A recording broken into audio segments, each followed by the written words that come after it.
En los últimos años, el interés en la salud mental ha crecido exponencialmente, sobre todo después de la pandemia, y es una preocupación central de los jóvenes actualmente. ¿Sientes que desde que está mucho más en boca de todos se ha convertido un poco en un producto y nos utilizan también para comercializar sobre la salud mental? Somos Jessica y Alberto, esto es Freud se saltó esta parte y hoy tenemos un invitado para hablar sobre la mercantilización de la salud mental. Vamos a ello.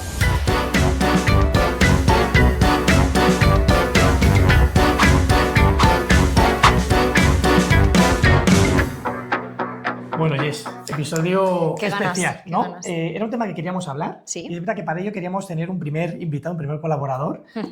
al podcast. Y bueno, es un colaborador muy especial para mí porque bueno, es un chico con el que yo trabajé. Ahora le presentamos. Bueno, Mario, ¿qué tal? ¿Cómo estás? Muy bien, aquí estamos. Gracias, Mario. Nada, por Primer favor, invitado. por favor. Y bueno, Mario es un chico con el que yo trabajé hace muchos años, ¿no? Y que ya cuando terminamos el proceso, pues nos ha unido lazos de... Hemos estado hablando, porque además a los dos nos gusta mucho el cine. Él es guionista titulado por la ECAM. Y fruto también de su interés, ahora nos comenta él un poquito más por la salud mental, está preparando y está buscando fuentes de financiación, así que si alguien quiere ya se ponga en contacto, ¿no? Para un documental que está haciendo sobre la mercantilización de la salud mental, ¿no? De cómo se ha producido, pues como decía Jessica en la introducción, este interés creciente en la salud mental, cómo se está utilizando para generar bienes de consumo relacionados con esto. Entonces, bueno, Mario, cuéntanos, ¿qué tal? Pues nada, muy bien. Bueno, primero muchas gracias por invitarme, que hacía mucho que no te veía y nada, muy contento pues, de lo que me queréis preguntar. Y sí, bueno, ya te digo, el documental es sobre la mercantilización de la salud mental. Queríamos abarcar el tema de la salud mental, pero desde algún punto que no hubiésemos visto tratado en el audiovisual, y la mercantilización creíamos que además lo descubrimos mientras estamos buscando qué contar sobre la salud mental. Y nos hizo darnos cuenta de muchas cosas, de cómo se banaliza, de cómo hay gente que busca rédito económico, de pseudoterapias que pueden ser cuestionables y que ahora veremos y nada, eso es de lo que iría el documental. Sí, la verdad que sí. Antes de empezar a comentaros un poco cuáles van a ser los bloques, cómo vamos a guiar este episodio especial, como siempre, invitaros a que os suscribáis al canal, que nos ayudáis a llegar a más gente y a acercar la psicología. Y sin dar muchas más vueltas, primero vamos a contextualizar un poco cuál es el problema, qué es lo que ha venido pasando con la psicología tradicionalmente y en qué punto estamos. Vamos a hablar, por supuesto, de qué papel juegan las redes sociales, que dentro de todo esto creo que es fundamental el cómo se ha ido generando precisamente este producto dentro de la salud mental.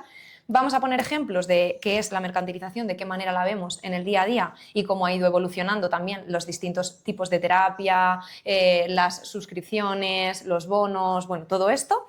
Y por último vamos a acabar analizando un poquito si verdaderamente todo esto es tan negativo y está tan mal y qué podemos hacer individualmente para intentar paliar un poquito toda esta situación.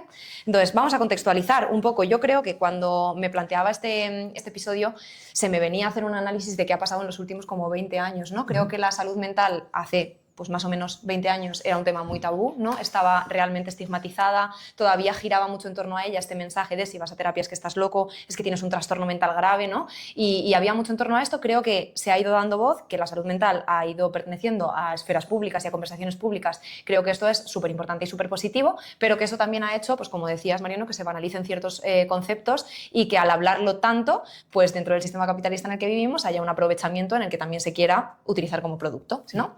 Yo creo también, que lo hemos hablado en otros episodios, ¿no? El contexto no favorece tampoco una estabilidad a nivel emocional. Tenemos un contexto económico, político, geopolítico muy inestable y eso también pues, favorece que haya estos índices, ¿no? De malestar manifiesto en la población que son mayores, ¿no? Además tenemos una sociedad un poco más egoísta, más individualista, donde parece que hay cierta competitividad interna, donde se ha dejado de ver un poco la problemática de salud mental como algo colectivo, que al final es lo que es, y se ha centrado mucho en la persona y más, bueno, ya sabemos que hay corrientes más de cerebro, ¿no? De situar dentro de la persona incluso, y creo que todo esto hace, ¿no? que tengamos problemática de salud mental mayor y, como tú dices, Jessica, en un mundo capitalista, en un mundo consumista, donde se ve una oportunidad, se hace un negocio, ¿no? Justo. Entonces, yo podemos lanzar a Mario, ¿no? Que nos dé un poco su Mario. Tú como persona de la generación Z, ¿por qué te interesa la salud mental? ¿Cómo ves tú la salud mental en tu entorno?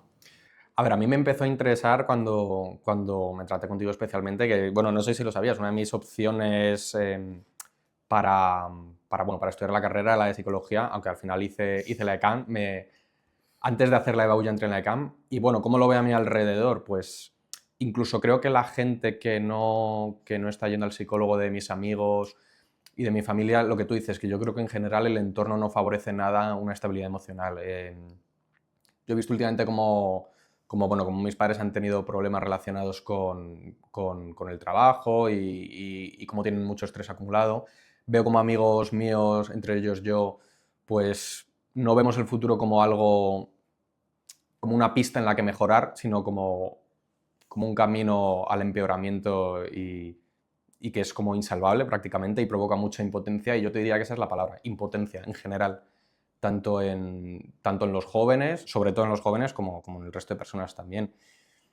Y ya te digo, o sea, creo que tenemos un problema y sobre todo el contexto no ayuda, y luego, aunque se ha mejorado mucho y se ha quitado el estigma que había, ¿no? Lo que decías de que antes ir al psicólogo era de locos, y creo que el problema es que ahora en ciertos sectores o ciertas personas lo banalizan y mucha gente se quiere aprovechar de ello, de este auge.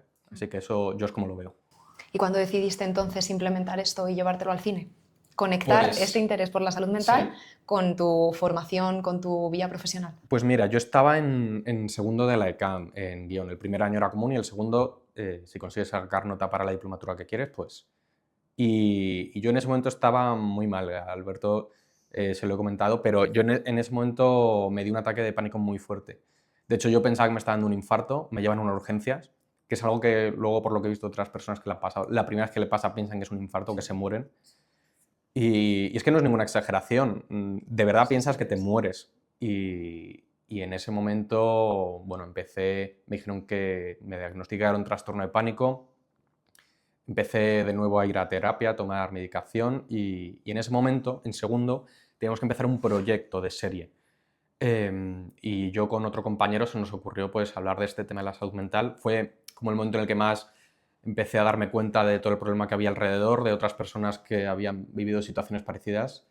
Y ese proyecto de serie se acabó transformando en un proyecto de documental con el tiempo y nada, y por eso ese fue el porqué, o sea, ese fue como el punto de partida. Llevártelo a tu propia vida. Qué interesante, me Sí, parece. sí. Además, yo la historia sí que me la sabía, ¿no? Y además que desde el principio pues, me pareció muy interesante y me parece que tiene que ser algo que debería salir, ¿no? Porque al final los documentales y todo el mundo audiovisual, entre estos nosotros, queremos que sean fuentes un poco de divulgación, ¿no? Además, una de las cosas que hacemos, y ahora comentaremos y criticaremos, una cosa de la mercantilización de la salud mental son las fuentes de información y las fuentes donde la gente habla para pues mejorar o hablar sobre salud mental. Y hay mucho gurú y hay mucho contenido que no es mucho el adecuado, coach, que lleva a la desinformación y que lleva al reduccionismo que es peligroso, Sí. ¿no? Sí. Yo creo que antes de pasar al siguiente bloque, creo que también tenemos que entender lo que hemos dicho, ¿no? Que hay tres factores que están favoreciendo el tema de la mercantilización. Creo que el primero es, tenemos un contexto que favorece, que aumenta las tasas de malestar. Luego tenemos un sistema público de atención sanitaria, que también lo hemos comentado en el primer episodio, que es deficitario, donde no hay los recursos y eso te lleva precisamente a un mundo consumista a favorecer la privatización y a buscar un negocio, porque como desde lo público no se tiene acceso, pues la gente busca lucrarse con un tema que me parece que es importante, que es interesante. Y creo que los psicólogos, joder, siempre hemos estado ahí, y obviamente los psicólogos son una profesión que tiene una necesidad de un coste y Sí. que está ahí, ¿no? Pero que creo que te digo que se han ido desarrollando negocios y maneras sobre todo de llevar la terapia que creo que al final son contraproducentes y que son que banalizan, lo estamos hablando, sobre todo banalizan el proceso. Entonces, bueno. Que esto es lo que nos llevó un poco a nosotros también a querer divulgar, ¿no? Sí. El hecho de entrar en las redes y entrar dentro de todo el mundo de la divulgación y ver a muchas personas y mucho contenido vacío que nos llevaba a decir, jo, no hay tanto profesional de la salud mental hablando de salud mental de una manera sí accesible, pero también rigurosa, Sí. ¿no? Desde un poco la profundidad de evitar esos vídeos a los que nosotros también tenemos que recurrir algunas veces de 2 minutos en el que se simplifican mucho las cosas y que verdaderamente no ayudan, ¿no? Creo que esto es un conflicto porque, insisto, genera mucho contenido vacío de un contenido real, ¿no? En el que se mencionan como muchos conceptos que, bueno, pues en los que no se profundiza: autoestima, autocuidado, límites, todas estas palabras que están en el día a día en las redes y en lo público, que verdaderamente, bueno, pues en terapia se trabajan de una manera completamente diferente. Entonces, pasando un poco al bloque 2, que también creemos que es una de las grandes fuentes, ¿no? Que hace que, por un lado, empeore la salud mental y por otro lado, se busque mucho negocio de esto, es cómo influyen las redes sociales, ¿no? Y cómo influye la tecnología en la salud mental. Mario, tú fíjate, Sí. tú que eres una persona que eres nativa digital, ya naciste con la tecnología a pie. ¿Cómo crees que te afecta a ti y a tu entorno y a tu gente, ¿no? Y a tu generación en todo el tema de la salud mental, las nuevas tecnologías? Yo te diría que a mí ahora mismo nada, porque he aprendido a lidiar bastante con ello. Pero sí que te podría decir, y cualquiera de mi generación te lo podría decir, que cuando estábamos en el instituto, las redes sociales es que son horribles, porque primero te comparas y cosas que ahora me parecen, pues nada, pues muy vacuas, ¿no? Muy tontas, por así decirlo, como los likes, cuántos seguidores tienes, en el instituto era un comedor de cabeza y un sufrimiento constante. Y luego, sobre todo, lo que veo es que, claro, a ver, esto es algo muy... Bueno, que ya se ha dicho mucho, no voy a ser el primero que lo diga, pero en las redes sociales solo se muestra lo bueno. Entonces ves a gente teniendo unas vidas increíbles, tomando el sol en Bali con unos cuerpazos y te comparas y dices, madre mía, estoy en Madrid cogiendo el bus para ir a trabajar y está lloviendo y al fin y al cabo lo que se muestra no es nada real. Y yo creo que eso es lo que crea es mucha frustración, ¿no? De ver cosas que no están a tu alcance o que no vas a alcanzar por gracia o por desgracia y que encima te digan que eso es lo importante y eso es a lo que tienes que aspirar. Y tu vida tiene que enfocarse en hacerte más rico para tener esto, para hacer no sé qué, para tener este cuerpo, porque eso es lo que te va a hacer feliz. Y yo creo que para nada es así. O sea, puedes tener un cuerpazo y ser infeliz. O puedes no tener un cuerpo normativo y sí serlo. Yo creo que no depende de eso, pero te venden la moto con que es así y yo creo que afecta mucho a gente que tiene inseguridades o despierta inseguridades en gente que no las tiene de por sí. Y yo creo que para los jóvenes, yo he sido de joven muy vulnerable, es algo muy negativo y que bueno. Se plantean eliminar, por cierto, ahora... Sí. No, es que claro, que Justo poner, ¿no?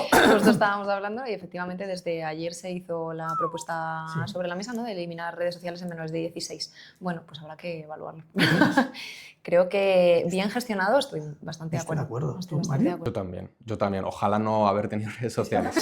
Total. Creo que se está atacando a un tema de libertad, que parece que ahora la política siempre va casi de cortar o dar mayores libertades, pero es que creo que sobre todo en población menores de 16 años, que tú lo estás diciendo, es vulnerable. Es decir, los adolescentes están en una situación de vulnerabilidad, de donde no tienen pensamiento crítico, donde son esponjas, donde su cerebro todavía no está preparado para criticar determinados inputs muy gores que llegan, que estamos hablando de eso, estamos hablando de la pornografía, estamos hablando de la violencia. Claro, de la violencia, estamos hablando de que se están llegando información e imágenes y vídeos que generan mucho daño. Igual que se prohíbe el alcohol, se prohíbe conducir, es decir, los límites están hechos para proteger. Entonces, ¿por qué no vamos a poner un límite en el tema de las redes sociales que está demostradísimo que no? Yo siempre he pensado, igual que pasó, por ejemplo, con la industria tabacalera, con la industria tal, creo que de repente la industria tecnológica, que tiene muchas cosas buenas, es decir, que no queremos demonizar las redes sociales como tal, ¿no?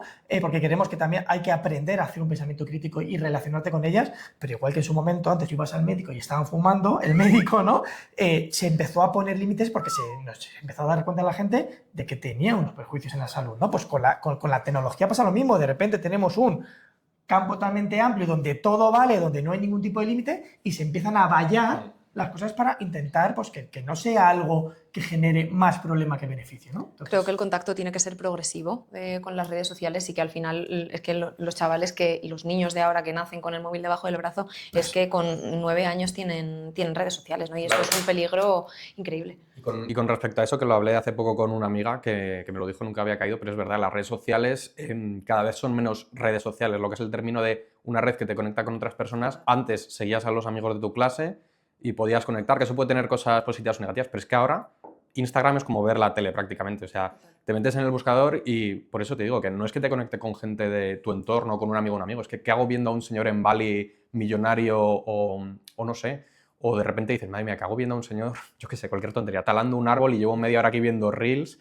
Y es que cada vez es menos una red social y es, pues eso, contenido, publicidad, a lo bestia. Pero que tiene, bueno, porque es verdad que te da acceso a lo mejor a personas que en tu entorno, cuando a lo mejor tienes una serie de intereses o una serie de particularidades, que a lo mejor en tu entorno te da la posibilidad de conocer historias y de conectar con esa gente, pero que es verdad... Claro, pero no hay filtro. Se está haciendo, claro, exactamente. Que es que igual que te llega eso y que el algoritmo favorece a que como te interese por algo, me pongo el ejemplo, yo me interesé por un contenido X, vale, es decir, de ultraderecha, contenido para ver un poco qué opinaban sobre este tema y dije, oye, voy a ver qué dicen. Y a partir de ahí el algoritmo me empezó a sacar todo el rato contenidos y dice, ¿te interesa contenidos ultraconservadores? Pues toma, aquí tienes una retaila. Pero es Y- que esto pasa con adolescentes, a mí me lo dicen en sesión un mogollón de Se mis refuerza. chavales, claro, pero que todo lo que aprenden al final en este sentido viene desde ahí, viene desde el algoritmo, y el problema es que cuando no está todavía desarrollado ese pensamiento crítico no tienes la capacidad de contrastar esta información, ¿no? En otros medios, entonces te quedas con eso.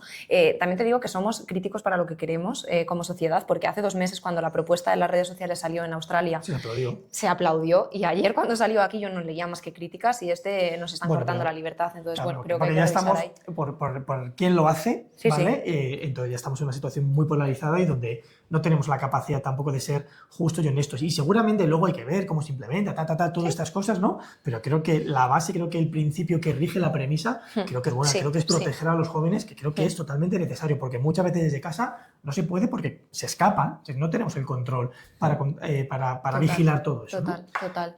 Yo buscaba un dato, que lo voy a sacar aquí, no sé si lo sabéis, cuánta ganancia tiene el mercado global de aplicaciones de salud mental. Ahora mismo tiene una ganancia de 7,5 mil millones de dólares. 7,5 mil millones. 7,5 mil millones de dólares aplicaciones de salud mental, aplicaciones de móvil. Y se estima que en 2030 se llegue a los 17,5 mil millones. O sea, un aumento de 10.000 millones en los próximos 4 años. Pero el problema viene que esto no está acompañado de un acceso real a la salud mental, ¿no? Esto son aplicaciones que además leía que el porcentaje, más del 50%, son aplicaciones engañosas con cero fiabilidad, pero es que el 50%, el 48% concretamente de personas en España que necesitan atención psicológica no pueden tener acceso. Claro. Entonces, tenemos una descompensación entre lo privado y lo engañoso y el acceso real en lo público, y que esta viralización de la salud mental sea con un fin positivo de que pueda llegar a convertirse en un tratamiento para la gente que lo necesita, que me parece tremendo. Sí, pasaremos bloque 3, ¿vale? Sí. Porque ya lo introduces, ¿no? Porque una de las cosas que queremos hablar en el bloque 3 ya no solo los ejemplos que, Mario, has encontrado dentro de tu búsqueda, has encontrado un montón de ejemplos de cómo se está mercantilizando la salud mental y cómo se busca sacar un beneficio que banalice, tribaliza, lo estamos diciendo, ¿no? Pero el segundo punto era cómo ha ido evolucionando el acceso a la terapia y cómo eso también pervierte un poco todo el proceso, ¿no? Pero empecemos un poco por los ejemplos, Mario. ¿Tú qué has visto, por ejemplo, de esa documentación? ¿Qué ejemplos nos puedes Bueno, dar? pues yo, por ejemplo, lo que decía de las aplicaciones, había una aplicación que, bueno, había varias, ¿no? Pero que eso, que tú te suscribes y es como ChatGPT y te ayuda, en teoría, con consejos psicológicos.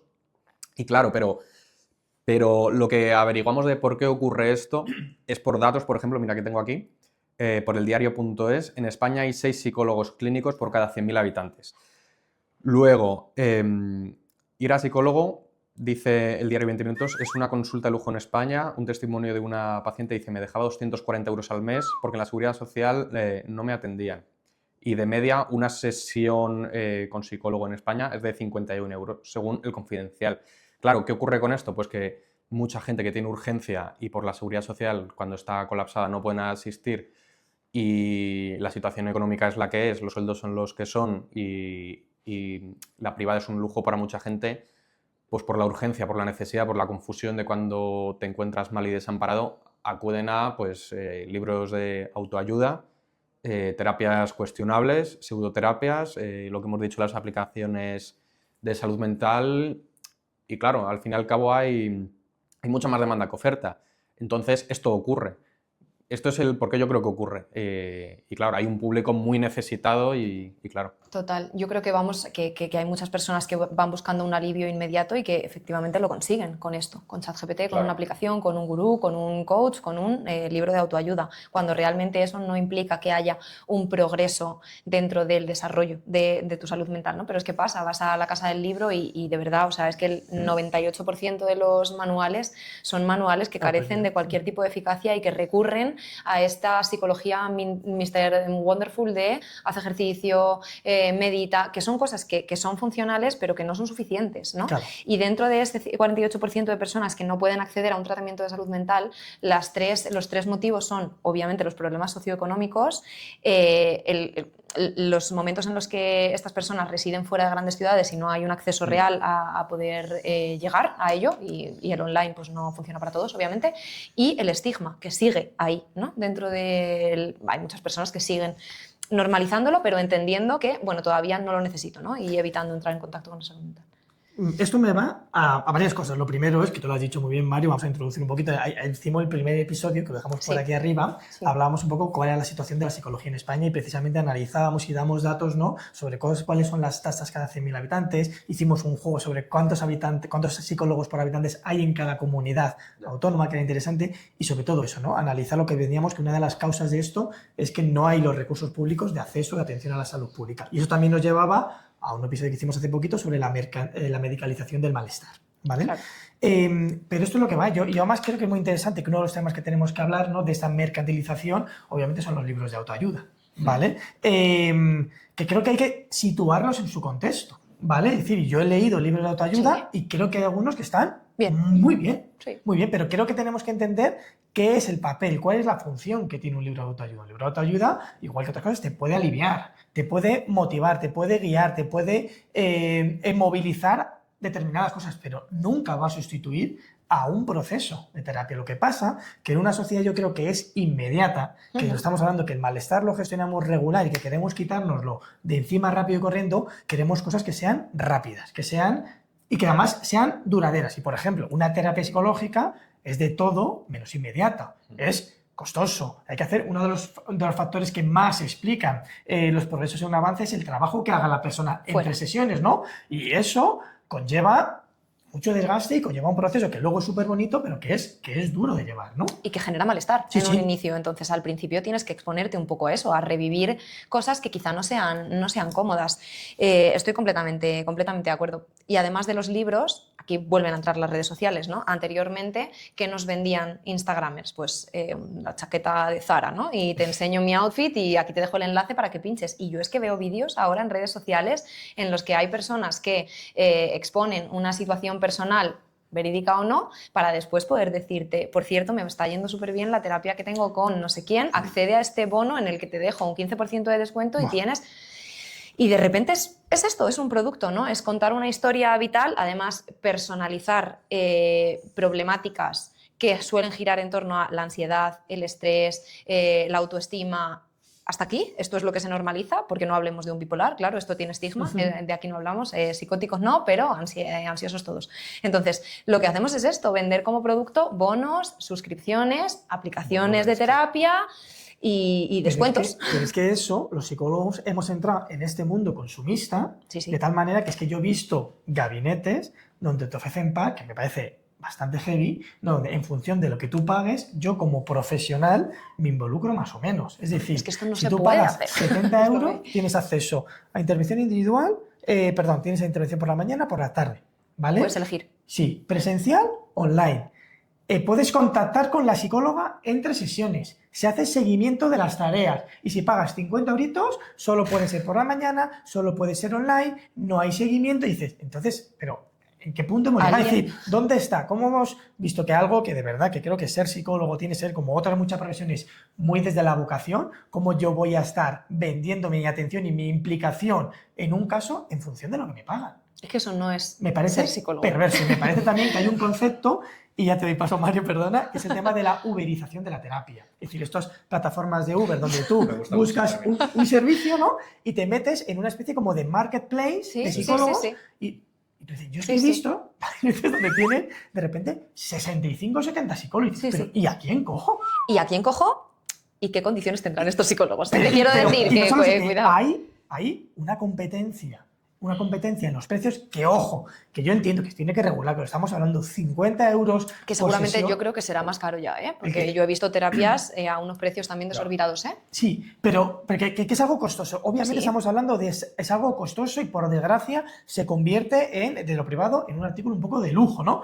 Pero hostia, es que se hace unas competencias que se tiran... Bueno, yo lo vi preparando y me pareció... Sí, de tirarte un poco de los pelos. A mí me pasa. Sí.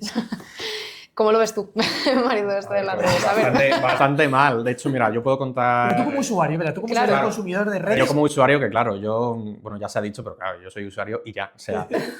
Pero, mira, yo, por ejemplo, me regalaron el libro Sin Miedo, de Santandreu, que es un libro de autoayuda. Creo que alguna vez... no sé si hemos dicho el nombre, pero creo que se ha dejado... Se ha dejado caer, pues ya lo digo yo. Matadme a mí. Que el libro, la verdad, a mí me o sea, sinceramente, a mí me parece que el libro estaba bien. O sea, a mí me sirvió, pero claro, como complemento a la terapia. Yo no podría mi salud mental en manos de un libro.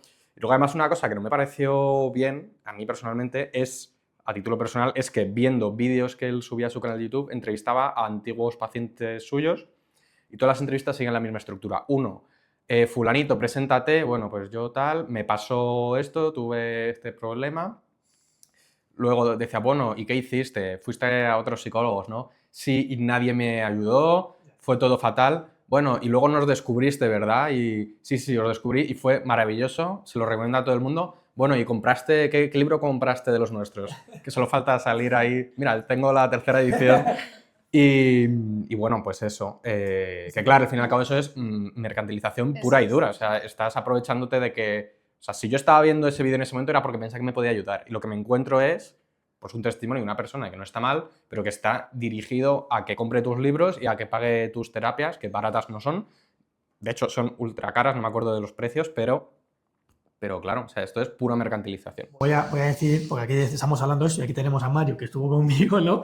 Pero la segunda parte, para la parte del trastorno de pánico, ahí me acuerdo que hablaba y decía, oye, creo que yo ya hemos trabajado, ya nos une un vínculo distinto, creo que esto tiene que trabajarlo con otra persona, ¿no? Sí, estuve por dejarlo claro. Bueno, pero es que esto es de verdad ser profesional, quiero decir, hay momentos en los que tenemos que derivar por unas cuestiones o por otras y creo que eso es precisamente lo contrario a utilizarlo como un bien. Sí. Claro. Pero que eso pasa. Sí. Totalmente. Esto pasa y me parece que además es muy feo también por otros profesionales. Sí. Iba a decir algo, se me ha olvidado, ¿vale? Yo iba a poner otro ejemplo que no sé si vosotros lo veis mucho en redes, que es ahora en cuanto al término del autocuidado. O sea, todo el mundo habla de autocuidado. No sé qué era para vosotros. Yo me planteaba cuando pensaba en ese término, ¿qué era para mí el autocuidado? Pues eso, volviendo de manera tradicional a hace unos años y quizá era, pues sí, hacer este entrenamiento en poner límites, priorizarte cuando lo necesitas, etcétera, etcétera. Y ahora todo es autocuidado. O sea, la crema de 80 euros para hacerte el skincare por la noche es autocuidado. El retiro espiritual que te proporciona el coach fulanito es autocuidado. O sea, las cirugías las he visto de verdad patrocinarse como autocuidado de no te gustas, tienes que trabajar en tu autoestima, ven que Entonces creo que aquí tenemos que ser muy críticos también cuando consumimos todo esto y al final nos viene una divulgación en este sentido como de parar y ver si esto me cuida o si esto busca aprovecharse. Cogerme dinero. Sí, aprovecharse un poco de mi vulnerabilidad y mi seguridad, pero es que nos podríamos meter en todo el tema de la industria de la belleza, ¿no? Pero es que la belleza a día de hoy se compra. Es autocuidado. Se compra. Sí. Claro, y te lo venden como te lo venden, ¿no? Pero se compra y esto no se compra barato. Una cosa que iba a decir también, que unas cosas que también me molesta, el tema de salud mental y redes, es que parece que si tú no has pasado, yo por ejemplo, tengo TDAH, imagina, ¿no? Yo parece que soy mejor y soy una persona más autoritaria y con más poder y con más capacidad de ayudar a una persona porque yo he tenido TDAH, o porque yo he pasado una depresión, o porque yo soy alcohólico, o porque yo he tenido una adicción X o Y, ¿no? Y eso me parece que también es totalmente justo porque estamos hablando de que la psicología es una ciencia.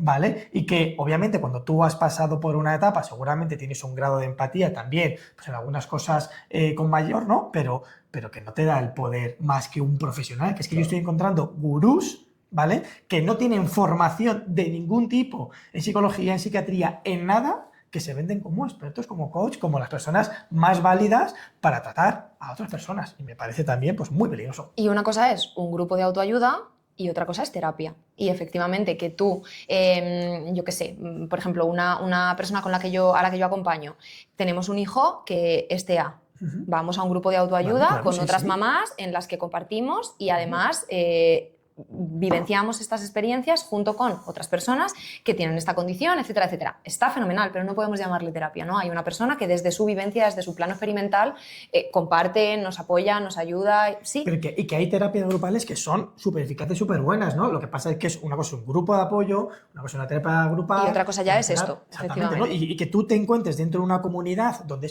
viene muy bien porque el apoyo y el sentirte parte de ayuda, alivia y te favorece, ¿no? Pero lo que estamos hablando, separar unas cosas de las otras. Sí, y luego que tú hablabas también, y para pasar antes del segundo bloque, ¿no? Un montón de ejemplos puros, lo que ya los hemos comentado, de mercantilización de la salud mental. Mario, háblanos alguno de ellos. Pero claro, hay cosas que de la mercantilización, una parte de la mercantilización es el banalizar, simplemente.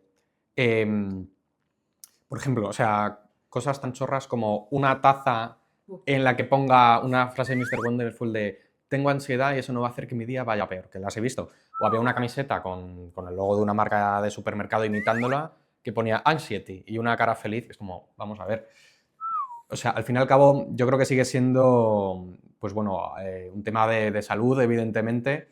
Y la gente yo creo que no lo está tratando como tal. O frases de famosos como por ejemplo Pablo Alborán en una alfombra FQ dijo una frase, no me acuerdo exactamente la frase, pero era algo como que si tú tenías poder adquisitivo para poder ir al psicólogo, debías ir.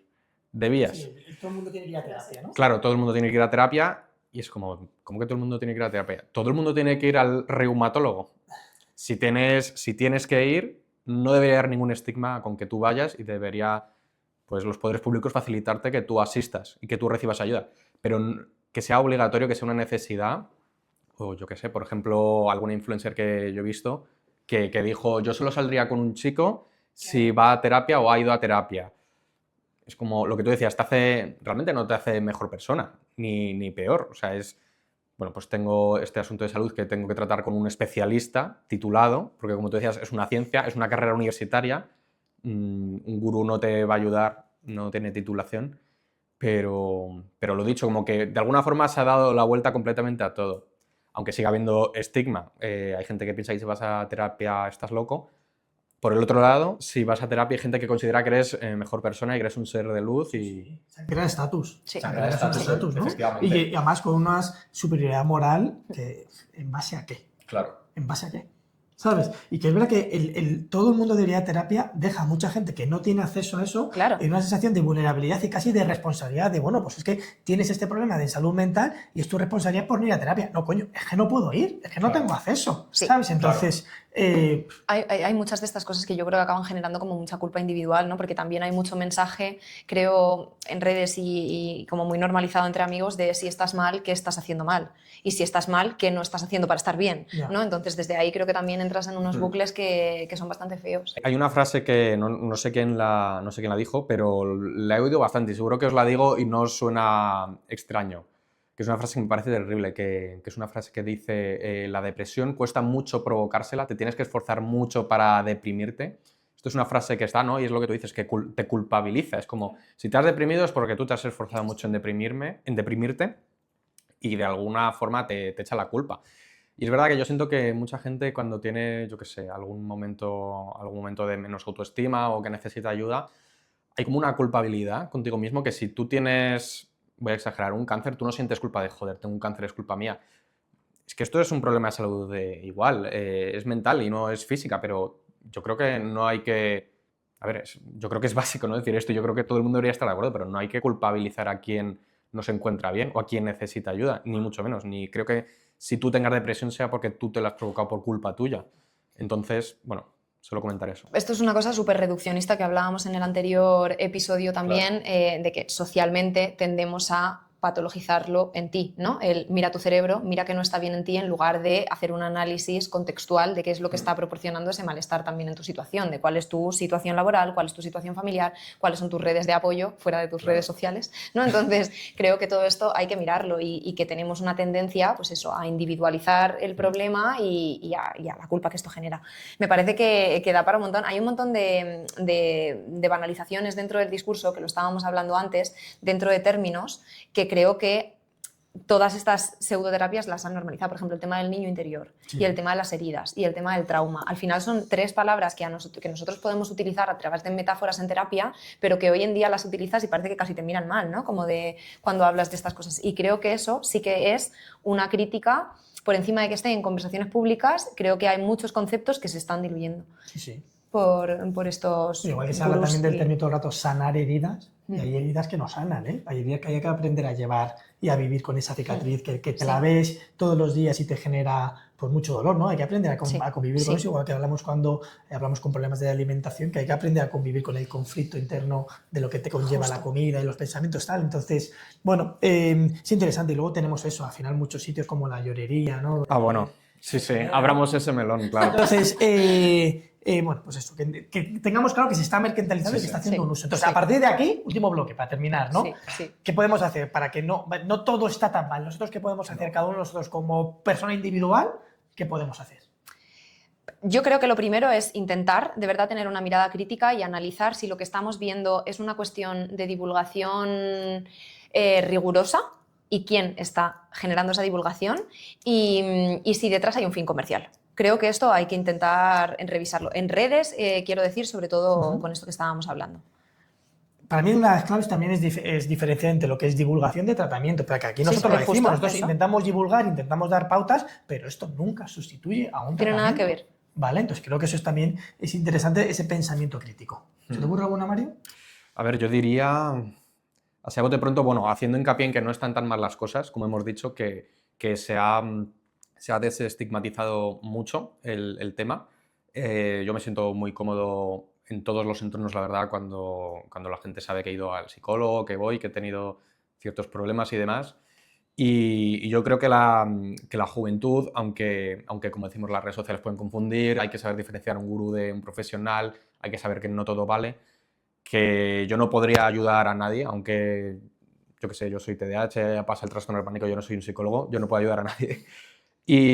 Pero yo creo que a pesar de todo eso, lo que decimos que se está desestigmatizando, que las nuevas generaciones yo creo que son mucho más empáticas con este tema, que no es una lacra, ni mucho menos. Yo creo que, a ver, que evidentemente cuando todo lo positivo tiene algo negativo, y hoy hemos hablado de lo negativo, pero bueno, es que hay mucho positivo, yo creo que hay mucho positivo. Yo si hubiese tenido las situaciones que he tenido en los años 40 en España, pues yo no sé qué habría sido de mí. Y la gente se piensa que estas son cosas que ocurren ahora, pero es que yo creo que han ocurrido siempre, lo que pasa es que antes no se les daba nombre o no se quería mirar hacia ese punto.